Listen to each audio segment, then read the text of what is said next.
This is Dr. NIRUPAMA BHAT from the Department of Computer Science and Engineering, VFSTRU. Today we will study about the block cipher principles. In the symmetric ciphers, we generally use blocks of data. So, let us see what are the various topics we study in this block cipher principle. The main objective of this particular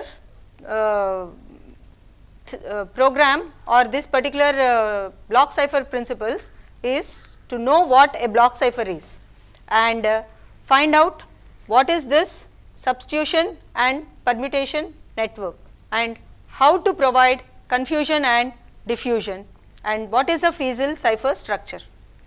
So, what is a block cipher? A block cipher is nothing but an algorithm where we take a block of B bits as input and we take a block of B bits as input and a key as input. That means, the key and the plain text, they will be input to the encryption algorithm and we get a block of B bits as ciphertext. That means, here we take a block of plain text as input and it is used to produce a block of ciphertext. So, here we will be seeing what is an ideal block. So, here when a block of n bits, suppose you consider 2 bits, it could be 0, 0, 0, 1, 1, 0 and 1, 1. That means, if n is equal to 2, okay, we have 4 different plain texts 0, 1, 2 and 3. So, we have to map these plain texts to different ciphertext, like suppose here 1 is mapped to 0, similarly 2 is mapped to 1 and 0 is mapped to 2 and 3 is mapped to 3. So, like that. So, here we are mapping these values to different values, that is nothing but instead of 0 we are substituting it with 2, 1 we are substituting it with 0, 2 we are substituting it with 1, that means 4 different values you get. Okay. So, each distinct plain text block must map into a distinct ciphertext. Why it has to be mapped into a distinct ciphertext is, it should be reversible. Again, in the reverse process, when you take the 2 and when you send it into the function, it should give you back the 0. That is why it should be the transformation that is taking place must be reversible and there must be 2 power n distinct ciphertext blocks, each mapping into a distinct plain text block. That means, when we are building up the block ciphers, it should be reversible. Okay. So, let us see an example of this. Yeah. Here we have taken 14 to 16 decoder or encoder, whatever it is. Here we are taking 4 bits as input. So, that is nothing but our n is equal to 4. Our n is equal to 4. So, when we take n as 4, what are the various values you get? 16 values you get from 0 to 15. We get 16 values from 0 to 15. So, here what we have done? We have mapped 0 to 14. Similarly, 1 to 4, like that. So, 0 you have mapped to 14, 1 you have mapped to 4. That means, if this is the plain text, it is substituted with some other value. This 0 is substituted with 14, 1 is substituted with 4, 2 is substituted with 13. Like that, we are substituting one value with another value. And if there are 15 different plain texts, so it is mapped to 15 different values of the ciphertext. So, if this is the plain text and if this is the ciphertext, like this, sorry, not 15, 16. So, here also it is 16. So, here Horst Feisel, he has referred to an n-bit general substitution as a ideal block cipher. He has given this particular n-bit substitution. Here we have shown the 4-bit substitution.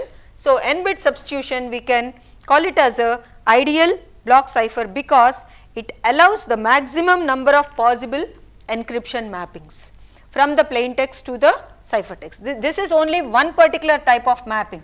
Again you can in another mapping your 0 can be mapped to some other 2 and your 1 can be mapped to some 13 like that. So, you will have multiple number of different mappings. Yeah, this is the example we have seen. When n is 4, the plain text assumes how many values? 16 values from 0 to 15, and when so the number of distinct reversible transformations are 16 factorial, that is 2 power 4 factorial. That means if you have the n value as 5, you will have 2 power 5 factorial different transformations. From this we can deduce the key also. So, the same thing I have put it in binary. This particular 0, if input is 0, 14 is output and it is nothing but the binary value of 14. So, and for 1, if 4 is the output, that is the binary value of 4 and so on. Suppose we are considering this particular transformation together as a key, then the size of the key is nothing but 4 into 16, isn't it? So, that means our key will look something like this: 1 1 1 0 0 1 0 0 1 1 0 1, like this. By combining all this together, we can call it as a key. So, the size of the key will be 64 bits. So, like that we can have the key, but storing this is only one combination of key. Like that we have multiple combinations of keys, and storing this is very tedious. So, we want to go for, from this ideal block cipher, we want to go for a modern block cipher. So, how these modern ciphers look like?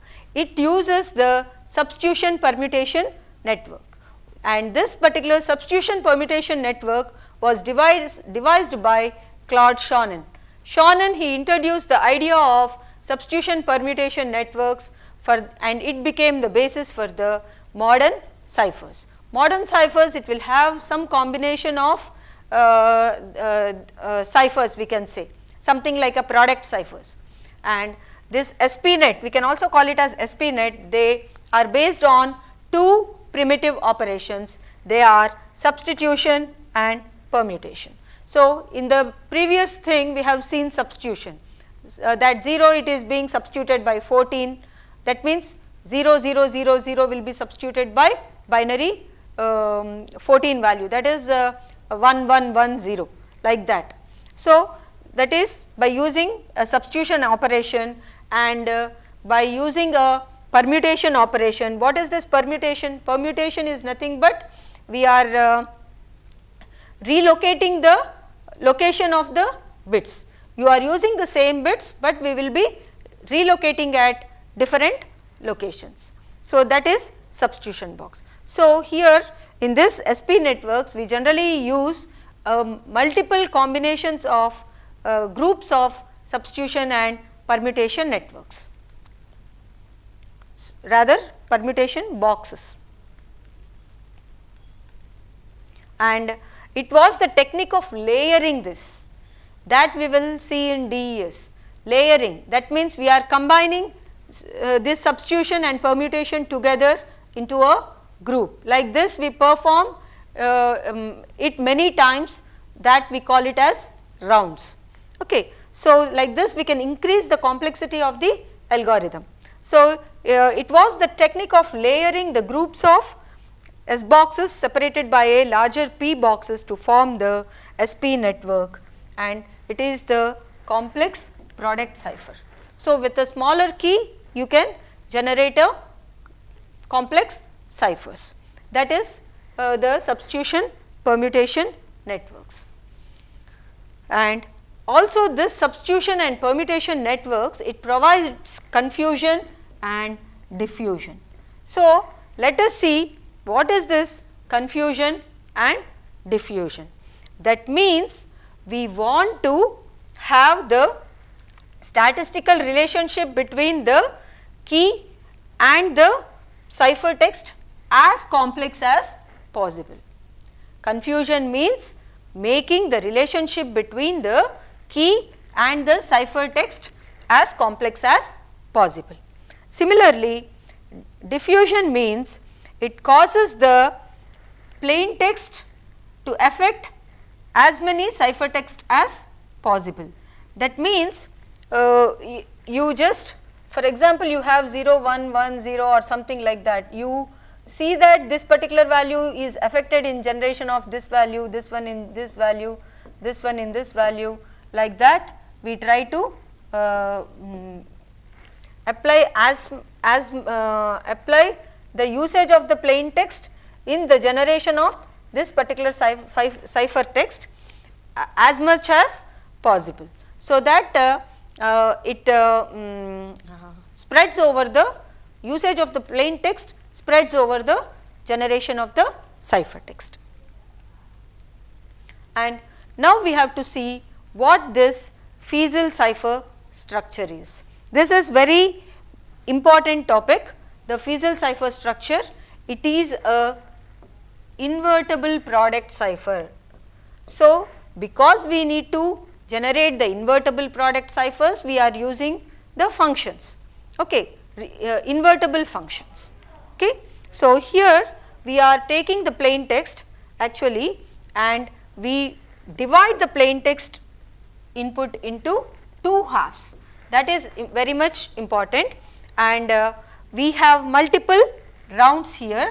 We have multiple rounds here, and you perform the round function on the right hand side data and the subkey that is generated, and you use the left hand side data and XOR it with the output of this particular round function, and you send it to the next round by swapping these two halves.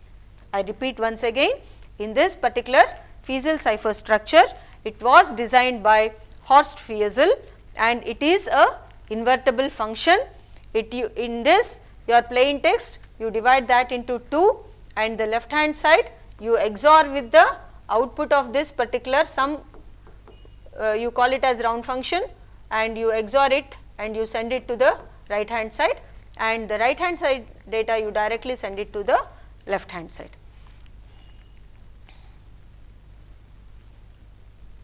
So, it uses the Shon's SP network. So, you can see the picture here, the plain text, it is divided into two. Plain text, it is divided into two, and that you call it as left hand side data and right hand side data. The left hand side data, it is XORed with the output of this particular function, and to this function you have this as input and the key data as input, and this data is XORed and you send it to the right hand side, and this data you are directly sending it to the left hand side. And this, that means you are combining the substitution and permutation in a round, and like this we perform multiple rounds and you perform the swapping at the last.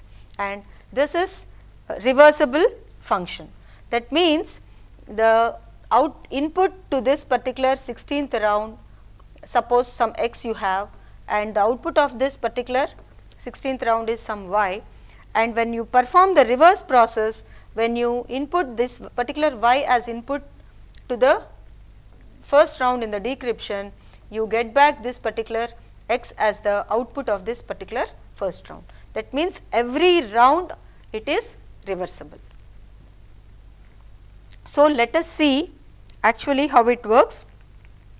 Yeah, here actually in the previous diagram we have to see what this LE16 and RE16, similarly what this LD0 and LD1, RD1 and RD0. So, let us see what is this LE16 and RE16. what is Le16? This is Le16. From where you got Le16? Directly from Re15. That is nothing but Le16 is equal to Re15. And what is this Re16? Re16 is nothing but Le15 XORed with the function of Re15 and the key. The same thing we are showing here. You can just see. Yeah. Le16 is equal to Re15 and Re16 is equal to Le15. This is XOR function of Re15 and K16.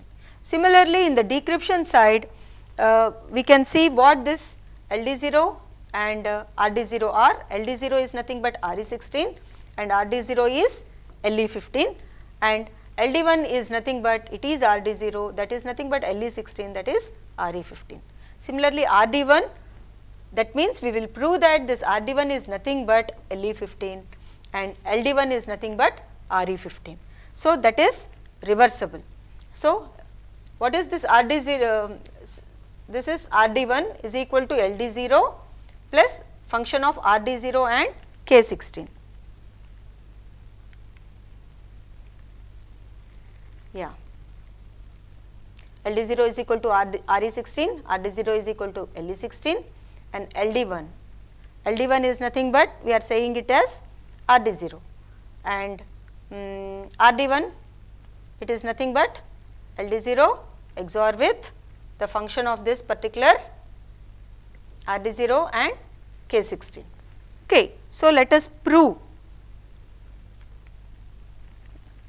So, we have this from the previous diagram, and what is this LD0? LD0 is nothing but we have already written it as Re16.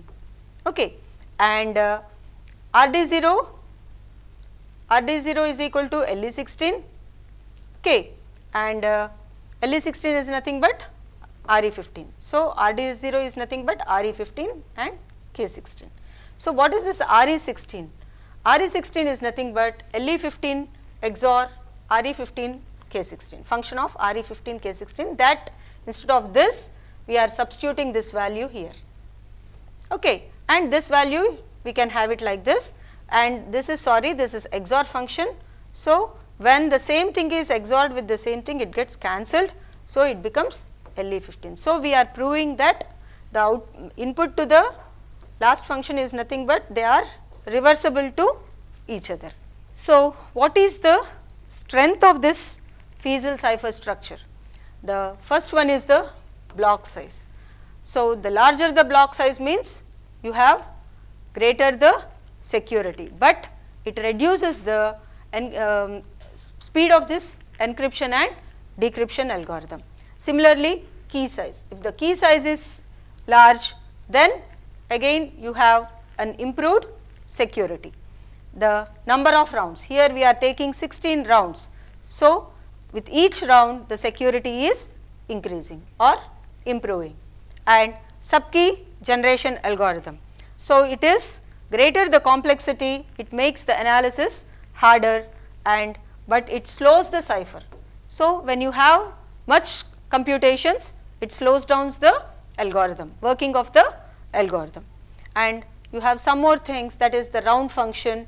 So, in this round function we are including more complexity, and that is one of the strength of this particular cipher.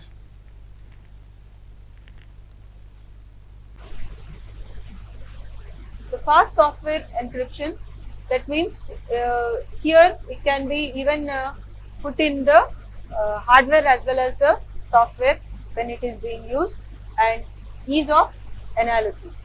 So, it can be easily validated and tested. So, these are the strengths of this particular Feasel cipher elements. So, this particular Feasel cipher structure is mainly used in the design of the block ciphers, that is mainly the symmetric ciphers.